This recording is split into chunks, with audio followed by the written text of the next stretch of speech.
अस्सलाम वालेकुम। Easy cooking with Rehana में आपका स्वागत है। आज हम हैदराबादी खट्टे बैंगन बघारे बैंगन बनाएंगे। इसके लिए मैंने 1/4 किलो बैंगन ले लिया है। बैंगन को मैंने डंठल निकाल के इसके बीच में ऐसे कट लगा दिया है और इसको 1.5 टीस्पून नमक डाल के या 2 टीस्पून, ये तो वैसे भी पानी फेंकना है, इसमें नमक डाल के मैंने इसको रख दिया ताकि ये काला ना पड़े। 3 टेबलस्पून सूखा खोबरा लिया है, 3 टेबलस्पून मूंगफली लिया है, 2 टेबलस्पून तिल ले लिया है मैंने, सफ़ेद तिल। सबसे पहले तो हम इसको, दगड़ फूल है ये, पत्थर का फूल, ये मैंने बहुत थोड़ा सा लिया है, 1 टेबलस्पून होगा। इसकी खुशबू बहुत अच्छी आती है। इसको मैं हल्का सा भून लूँगी।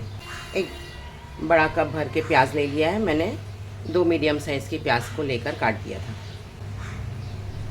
गरम मसाला पाउडर ले लिया है 1 टीस्पून ज़ीरा पाउडर है, 1/4 टीस्पून हल्दी पाउडर है, 2 टीस्पून धनिया पाउडर है, 2 पिंच मैंने हींग ले लिया है, कड़ी पत्ता ज़्यादा सब ले लीजिए। नमक 1 टीस्पून लिया है, आप अपने हिसाब से लीजिए। 1.5 टीस्पून लाल मिर्चा पाउडर लिया है, ये तीखा लाल है, आप कश्मीरी लाल डालिए, सादा मिर्चा है वो डालिए, आपको जो चाहिए वो डालिएगा।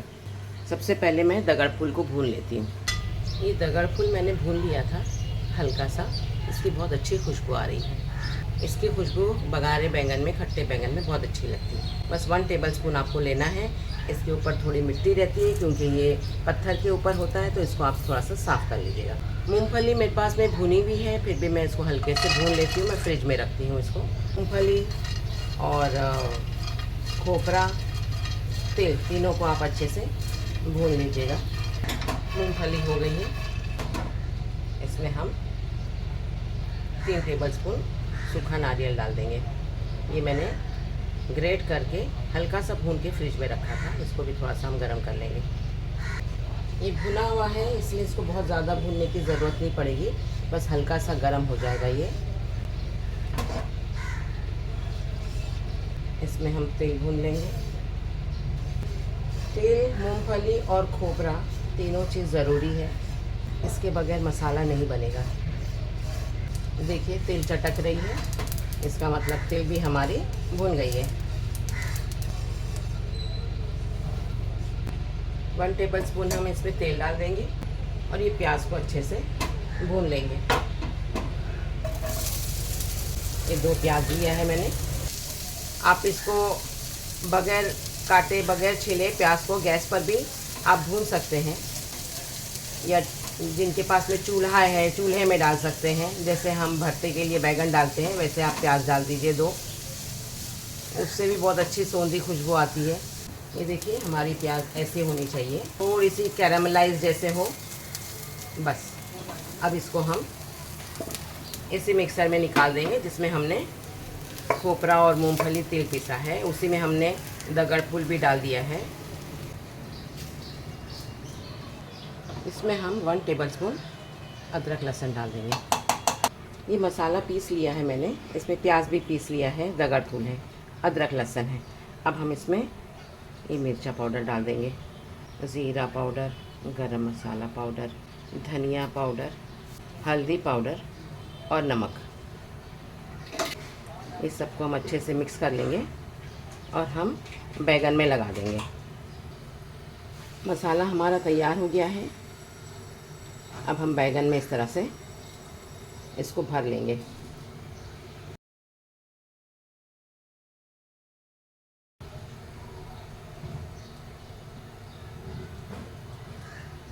बैंगन को चेक कर लीजिएगा, इसमें कोई कीड़ा वीड़ा ना रहे।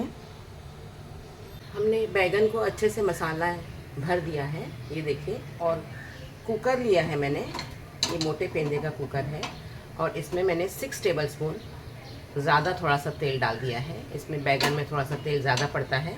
मसाला हमारा इतना बच गया है, इसको हम अच्छे से साफ़ करके इसमें डाल देंगे। इमली का पल्प डाल देंगे।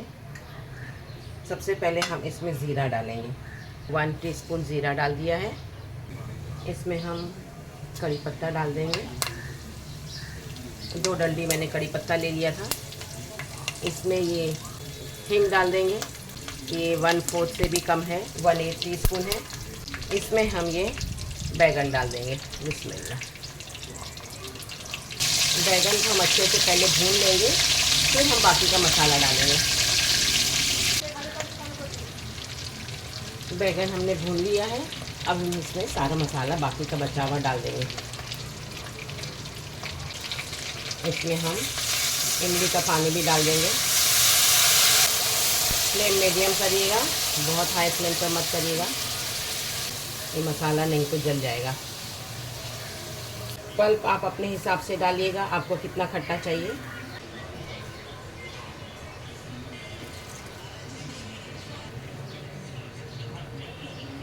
नमक मिर्चा आप इस टाइम पे चख लीजिए। हम अभी कुकर का लिड लगाएंगे। मीडियम फ्लेम पर आप एक सीटी आ जाएगी और फिर उसके बाद में आप 2-4 मिनट रख के इसको बंद कर दीजिएगा। ये देखिए हमारा बैगन एकदम तैयार है। ये बहुत झटपट बनता है। आजकल लोगों के पास टाइम नहीं है कि उसको बहुत लेंदी प्रोसीजर से कुछ बनाएं, इसलिए मैंने इसको कुकर में बना दिया है। आप इसकी तैयारी थोड़ा पहले करके रख सकते हैं और फटाफट इसको कुकर में बघार दीजिए।